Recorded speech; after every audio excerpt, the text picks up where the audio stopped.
Our next speaker is Commissioner Kenneth Adams, who just got his bio. Sorry for that.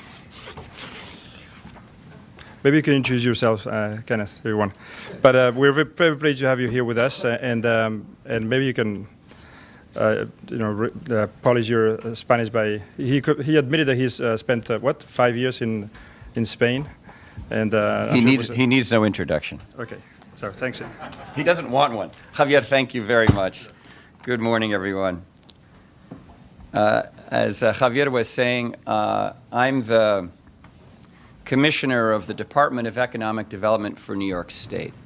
So I serve for New York State Governor Andrew Cuomo, and I just start my remarks by expressing to all of you his most heartfelt welcome, and to Gema, to Javier, and to the Spain-U.S. Chamber, his and our thanks that you're doing this event, you're here, and that we are, as the host state to this, very much a part of this partnership. And I just want to briefly do 3 things in my remarks this morning. Again, the general idea here is, as the ambassador has described so well, the long and important relationship on many levels between the United States and Spain.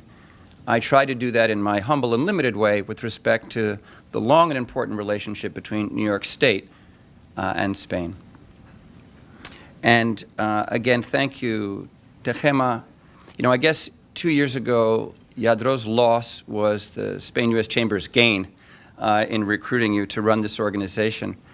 And while it was a challenge because we didn't give any information to Javier about my background, it's true that I ran the Brooklyn Chamber of Commerce for many years, and then I was the director of the New York State Chamber, which is called the Business Council of New York State, the State Chamber for New York in Albany.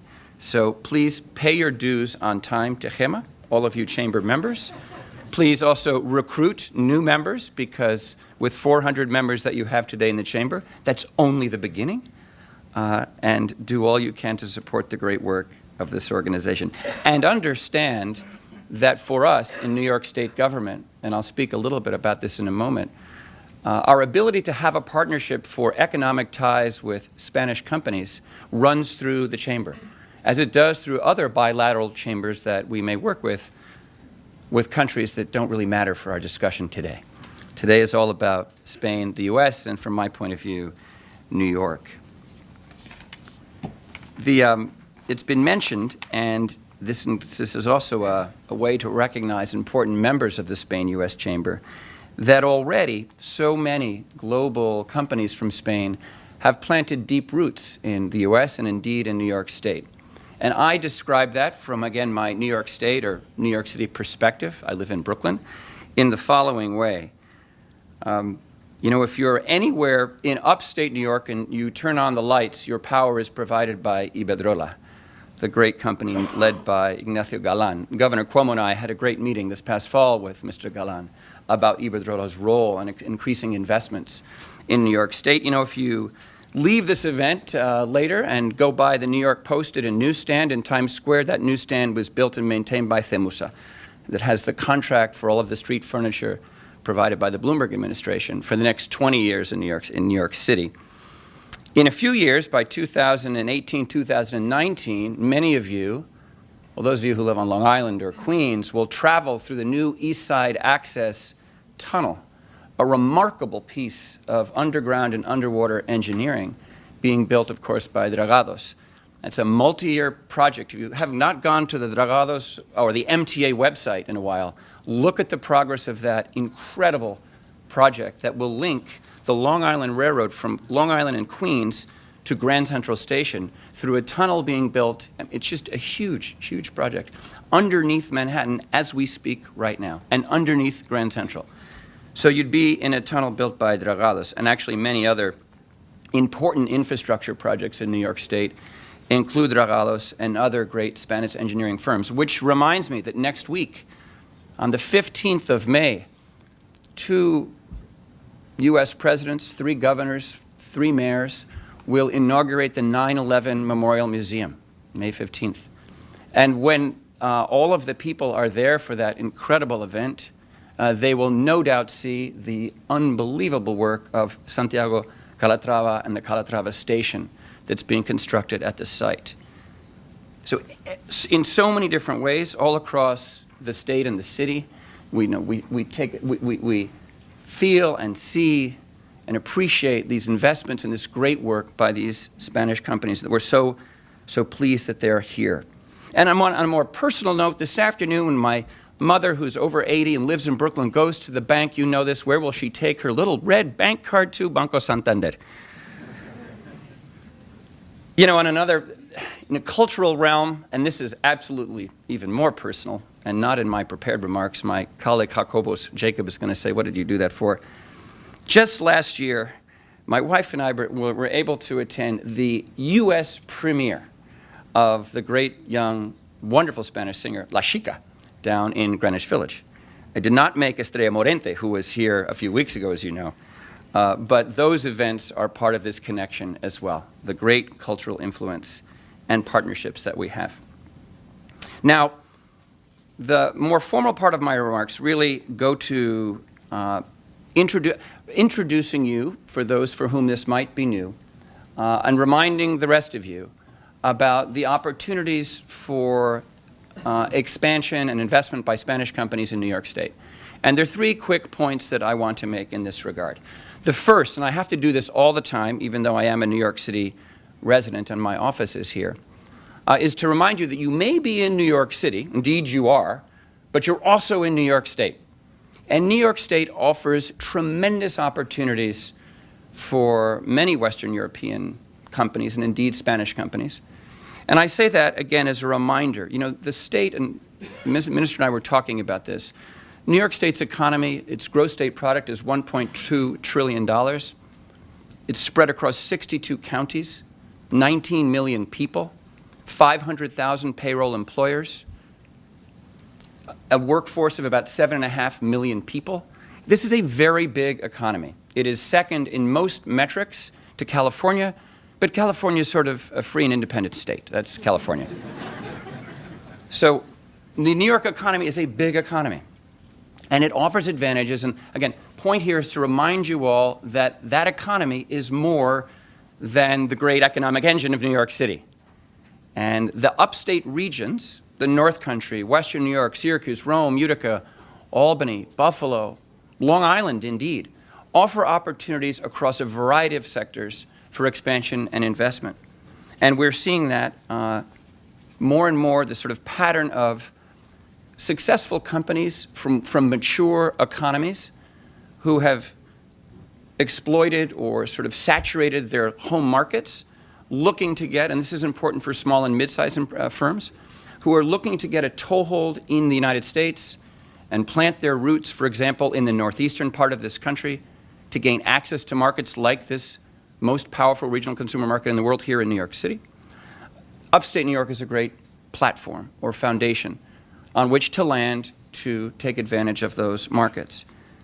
And when you do that, you'll be taking advantage of electricity from Iberdrola, infrastructure from Dragados, and the like.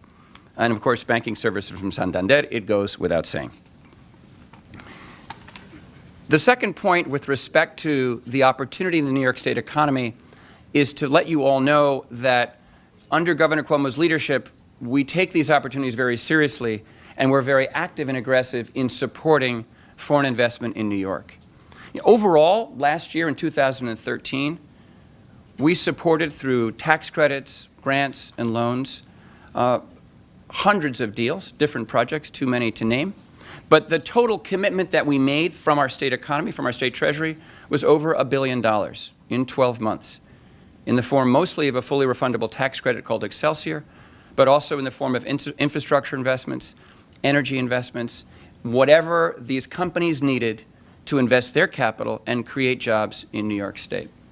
And again, many of these opportunities are in sectors, some of which I haven't mentioned, but food processing, agriculture, data services, customer call centers, other things for which a tenured, experienced workforce like that of New York State is really very much ready and prepared for. Remember that like other states in this part of the U.S., New York's is a mature post-industrial economy, in many ways not unlike Spain. In fact, when Mr. Galan and I met with Governor Cuomo, we talked about Bilbao and the resurgence of Bilbao. And I see actually that Frank Gehry is receiving an award, I think, for this year for the great Guggenheim Museum that was so much part of the resurgence of Bilbao. But we think there's actually a very strong parallel between cities like Santander or Bilbao, even cities along the sort of industrial, Asturias I'm thinking of, but industrial areas of Spain, and Buffalo, and Utica, Rochester, Roman Sirius, because they had this same industrial base, and they have to have this conversion now. They face this challenge of converting and succeeding in a post-industrial, innovation-based, high-tech economy. So the labor issues, the education issues, the training issues are all really quite similar. And I hope, Gemma and Javier, we can work on these issues from my office in collaboration with you and chamber members and companies and other Spanish government officials as well. In terms of these economic development tools, the governor would want me to mention one new program that we started just in January. And perhaps there's some way, Minister Soria, to think of this as an example for Spain. We are very keen in New York State on leveraging our platform of universities and higher education institutions for economic development. You know, New York State has about 300, it's a remarkable number in one state, of colleges and universities. We have 65 colleges and universities in the public system, the State University of New York, 28 in New York City through CUNY, and about 150 or so that are private and independent colleges and universities. Few states, Massachusetts being one, offers such a platform of research and higher education as if it were a foundation upon which you can build, or you should build, an innovation, technology-driven economy. And that's really the source of innovation, intellectual property, intellectual capital. You know, it's born out of these universities. And in this country, we've seen this in North Carolina. We certainly know the story of Stanford and Silicon Valley. But it's happening here in New York, indeed in the Northeast, and certainly Route 128 corridor, Massachusetts, Boston as well. But in New York, the governor recognized that, and earlier this year, as I say, introduced a new program called Startup New York. Some of you may have seen our abundant television commercials on this point. We're promoting this aggressively. We've asked all of these schools and universities to designate empty land or buildings, space that they control, as a tax-free zone for new businesses. So these are university-based zones. We have about 16 schools in the program now. Many more are applying. And they designate this property. And then the state, my team and I review these, and if they meet all the proper qualifications, it becomes a space where we can offer a company a complete tax abatement, a tax elimination for a 10-year period. So a company, for example, a small high-tech company coming from Las Islas Canarias, from La Palma, why not? Coming to New York State, would affiliate with the university where there's some connection between the business activities of the firm and the research or activities on that campus. And then, so they would be sponsored to move into the tax-free zone. And for 10 years, the employees pay no income tax, the company pays no corporate income tax, there's no sales tax, no property tax, no tax, no tax, no tax. As Governor Cuomo and I like to say, it's better than Texas, and it's for 10 years, and it's right here, and it's linked to universities. But you have to know Governor Perry to get the joke. But this new program is a vital tool, and we have a lot of interest from companies already because it's practical and it takes advantage of an existing asset that we have, our higher education institutions, and it asks them to be partners with the state in economic development. And then, yes, we can certainly apply incentives and tools to support their investments. So those are just a few of the programs that we have. Again, through the Spain-U.S. Chamber, my staff and I look forward to working with member companies and non-members that will join the Chamber, of course, to help you explore these possibilities and consider increasing or making investments in New York as part of our very important collaboration. Thank you very much for your time and attention.